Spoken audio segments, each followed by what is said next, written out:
Batten down the hatches, we broke through those hatches. Here's my match review. First, the teams. I'll start with Spurs players to mention and cover the first half versus the second half later. I'll have to start with Xavi Simons. I've tried to clarify my feelings about his performance, and I think pride and hope dominate. Proud that his potential is starting to show in the Premier League, and hope for the Spurs team of the future. Next, of course, is Solanke. Great strength for the first goal, and what a second goal. Gallagher, I've been a bit of a critic, and I hope he continues to prove me wrong. Paulinho, what a warrior, and great flexibility to handle the centre of defence. Finally, I had to mention Sarr, with his impact off the bench, even playing right midfield for some of it. I feel a bit guilty here, but we could all see a mistake coming from Bissouma as a 6. And mistakes against Man City get taken advantage of. More guilt, picking on Dragusin. His first game back for ages, I know, but that aimless pass into midfield at the start of the second goal hurt me. I never felt Dragusin was an Ange player, due to his lack of pace and passing ability. But people say he's a frank defender. This worries me. I hope to get proven wrong. I could have mentioned all the City team after the first half. However, at the end of it, only Cherki stood out in my memory. What a magician he can be. I sense he's going to have a hard ride under Guardiola, as I remember him telling Cherki off in the first half. They were 1 or 2 up at this point as well. Rather than things that annoyed me about Man City, things that surprised me. I'll start with Haaland. Chances in the first half, but in the second half, he faced Dragusin and Paulinho, who kept him mostly quiet. Semenyo. I'll give you he scored a goal, which is pretty important, but I thought we kept him quiet after that, which I enjoyed, for obvious reasons. Finally, Rodri.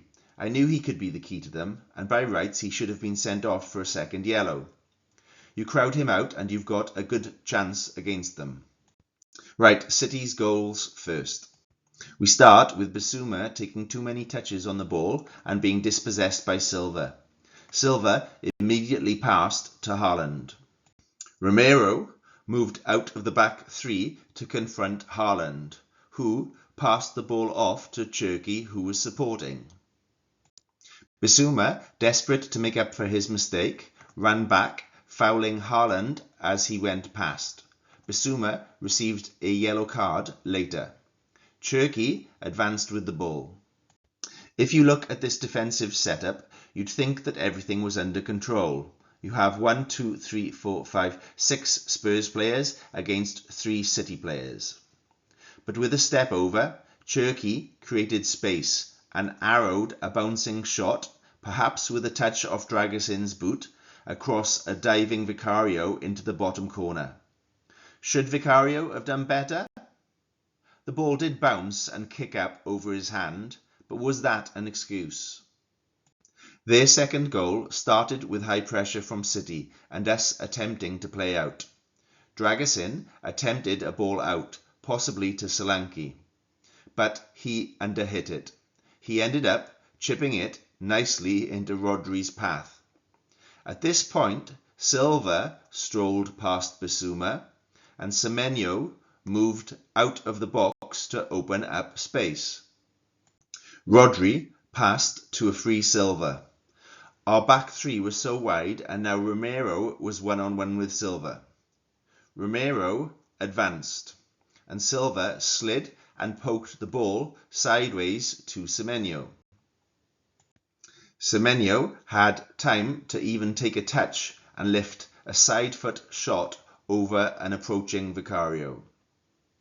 If we go back to the start of the move when Dragusin had the ball and we look at where to improve, the obvious target is Dragusin himself with his pass.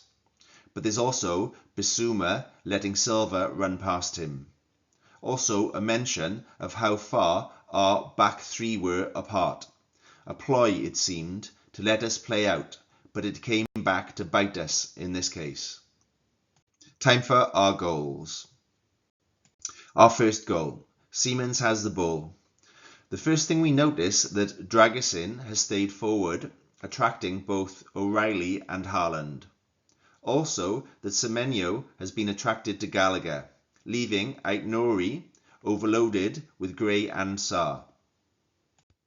Gahey moves up to try to play offside, which is key to the goal.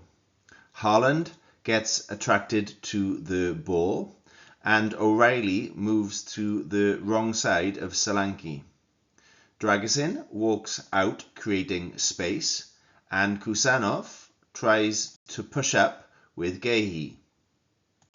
Aït-Nouri was marginally not in line with the other defenders, and Solanke curved a run to stay onside. There was then a beautiful outside of the right foot pass from Siemens into Solanke's path.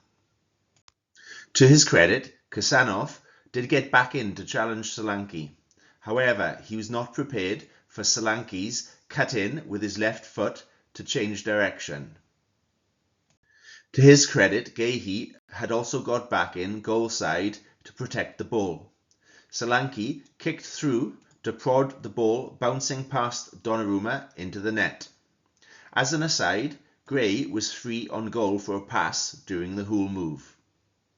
With our second goal, we start with a long kick from Vicario that's headed by Gahey, who cushions his header to try to keep possession. His header falls between O'Reilly and Gonzalez. Gonzalez initially moves towards the ball. There is hesitation between O'Reilly and Gonzalez. This allows Gallagher to nip in and steal the ball, to progress with it down the wing. At this point, Solanke is next to Rodri, but makes a run towards the box. Gahey gets drawn towards the ball, leaving a gap for Solanke to attack.